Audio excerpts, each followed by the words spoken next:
E aí galera, tudo beleza? Professor Márcio Teixeira de Física, estamos aqui para mais algumas dicas de Física para você estudante do ensino médio. Hoje nós vamos falar sobre estrutura da matéria e modelos atômicos, conteúdo da terceira série do ensino médio do terceiro bimestre, ou seja, vamos começar a falar um pouco sobre física moderna. Vamos lá!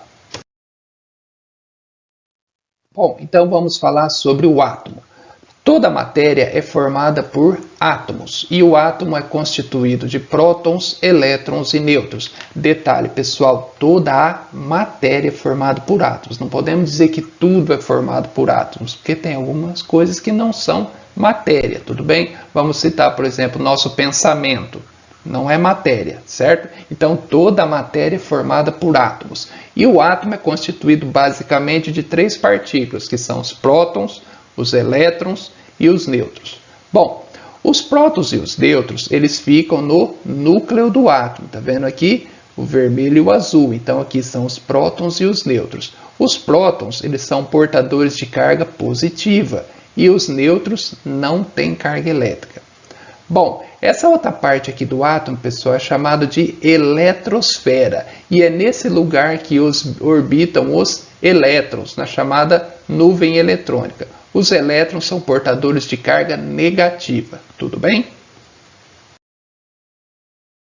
Bom, então agora vamos procurar entender um pouco os modelos atômicos que foram propostos para explicar o átomo. O primeiro modelo proposto foi por Dalton. Ele imaginava que o átomo era dessa forma, uma esfera maciça. Depois disso veio Thomson e propôs o segundo modelo atômico. Thomson foi o descobridor do elétron. Então ele propôs que o átomo era uma esfera maciça com cargas positivas e nessa esfera, na parte de fora, estavam grudadas as cargas negativas, os chamados elétrons. Depois disso veio um outro modelo proposto por Rutherford.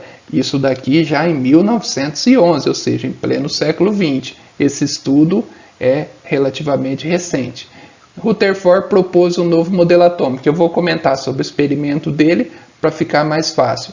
E em seguida veio o modelo proposto por Niels Bohr. Então vamos entender o que aconteceu aqui, qual foi o experimento, como foi esse experimento para propor esse modelo atômico. O experimento de Rutherford foi o seguinte, pessoal. Ele pegou uma lâmina de ouro, uma lâmina bem fina de ouro, um aparato desse daqui e um detector de partículas, como se fosse um filme fotográfico. E bombardeou partículas alfa. Partículas alfa são partículas portadoras de carga positiva. Bom, o que ele imaginava com isso? Que essas partículas iriam atravessar essa lâmina e passar para o outro lado, né? Ser detectada aqui. Só que ele observou que a grande maioria fazia isso, só que algumas voltavam, certo? Batia e voltava. Com isso ele concluiu que o átomo tinha uma região central bem pequena que tinham cargas positivas, porque ele estava mandando carga positiva.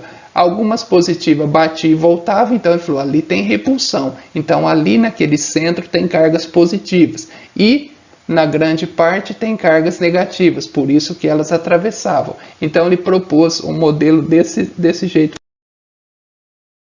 Bom, então o modelo proposto por Rutherford, depois eu vou falar desses problemas que detectaram, era o seguinte, que tinha um núcleo com cargas positivas. O núcleo bem pequeno, o átomo funcionava dessa forma, segundo ele. Um núcleo bem pequeno com cargas positivas e em volta desse núcleo, na eletrosfera, tinham cargas negativas, chamadas de elétrons. Bom, foi colocado dois problemas nesse modelo atômico. Olha o primeiro.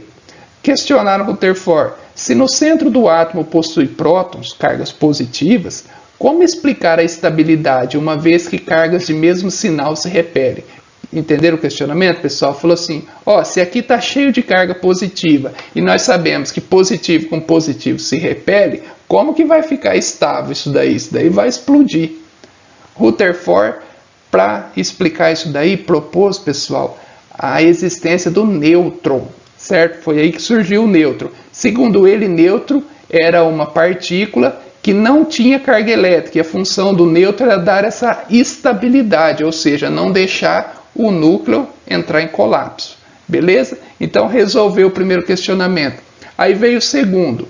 Se os elétrons se movimentam em torno do núcleo e nele há prótons, vai haver um colapso do átomo. Entenderam esse questionamento? Ora, se as cargas negativas estão girando aqui e negativo com positivo se atrai, essas cargas negativas vão vir tudo para o núcleo. E aí vai entrar em colapso. E isso daí Rutherford não conseguiu explicar.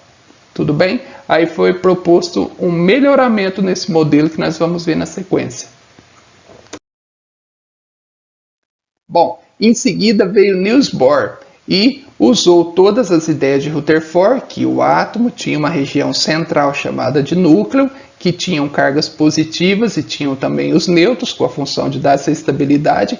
E para explicar essa questão do átomo não entrar em colapso, ele propôs que em volta do núcleo existiam órbitas circulares e os elétrons ficavam girando nessas órbitas. Ou seja, dependendo da situação, ele poderia estar na órbita 2, na órbita 3 e tal.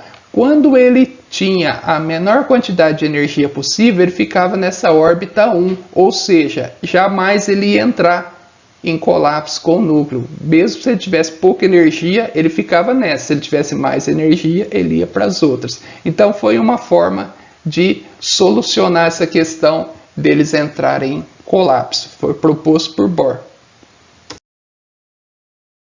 Bom, pessoal, depois disso, em 1923, veio Schrödinger.